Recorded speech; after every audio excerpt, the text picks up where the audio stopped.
Hello নমস্কার, মিনু রান্নাঘর আমি এসে গেছি। আমি আজকে মটন রান্না করব। তেল ছাড়া। ঠিক আছে, এই যে মটন আছে আর এই আছে চর্বি। ঠিক আছে, আমি আজকে মটনটা রান্না করব দিয়ে বিরিয়ানি করব, তেল ছাড়া বিরিয়ানি। ঠিক আছে, আমি এখানে মশলায় যেখানে দিচ্ছি আদা আদা রসুন, দুটো রসুন দিয়েছি।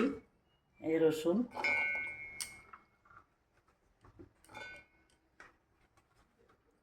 পেঁয়াজ,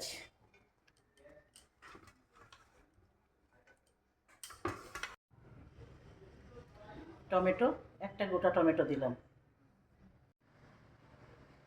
ধনে পাতা দিচ্ছি, অল্প কটা ধনে পাতা দিলাম, কাঁচা লঙ্কা, এই 5টা কাঁচা লঙ্কা দিচ্ছি, দিয়ে আমি একসঙ্গে মিক্সারে পিসাই করে নেবো। মটনটাকে হালকা করে একটু সেদ্ধ মতন করে নেবো। 2টো সিটি দেবো মোটে, বেশি সিটি দেবো না। ঠিক আছে, কেন তার সঙ্গে আমি আলুটা দিচ্ছি। এবার আমি নুন দিয়ে দিচ্ছি,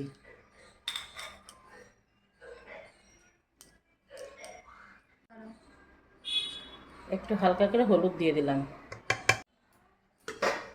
সামান্য একটু লঙ্কার গুঁড়ো দিচ্ছি, সামান্য 2 ফোঁটা দিচ্ছি, আতর দিয়ে দিলাম।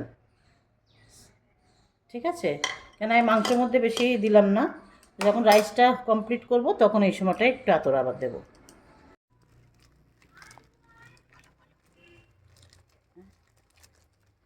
হ্যাঁ, আমি এই যে গরম মশলা দিয়েছি, একটু কটা এলাচ দিয়েছি,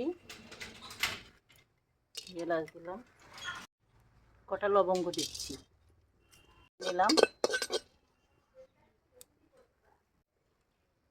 মাংসের চর্বিগুলো দিচ্ছি,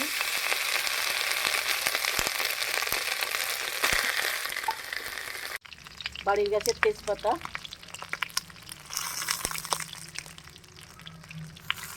কুচানো পেঁয়াজ,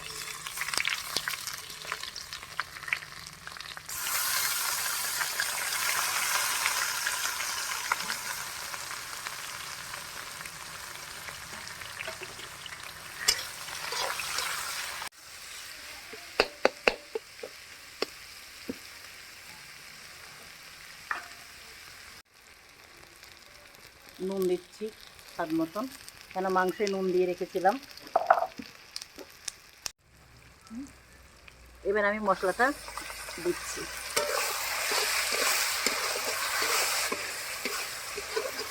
সামান্য একটু জিরের গুঁড়ো দিলাম। হ্যাঁ, বেশি দিচ্ছি না, একটু হলুদ দিচ্ছি,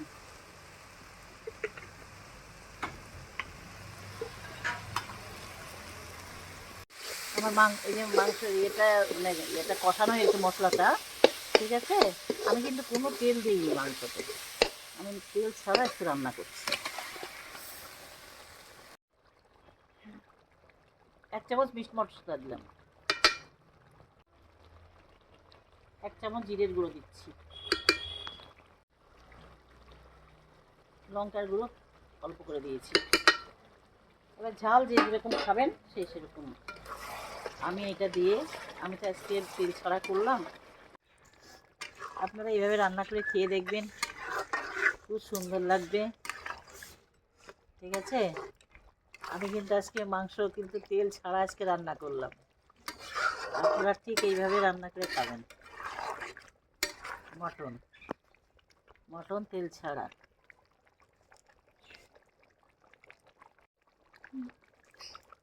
আমি আলু দিচ্ছি, আপনারা আলু দিলেও ভালো, না দিলেও ভালো। আপনারা যদি মনে করেন আলু দিয়ে খাবো, আলু দিতে পারেন, না দিলেও না দিতে পারেন, কষা কষা করে এরকম করে রান্না করে খাবেন। আমি একটু শাহি গরম মশলার গুঁড়ো দিচ্ছি,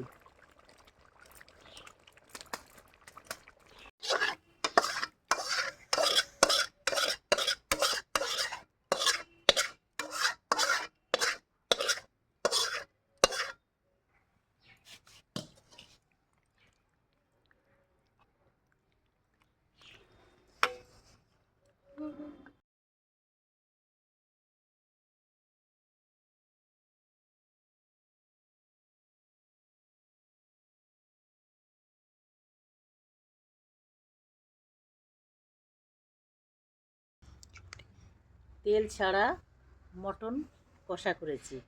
আপনারা এইভাবে খেয়ে দেখবেন কেমন লাগে।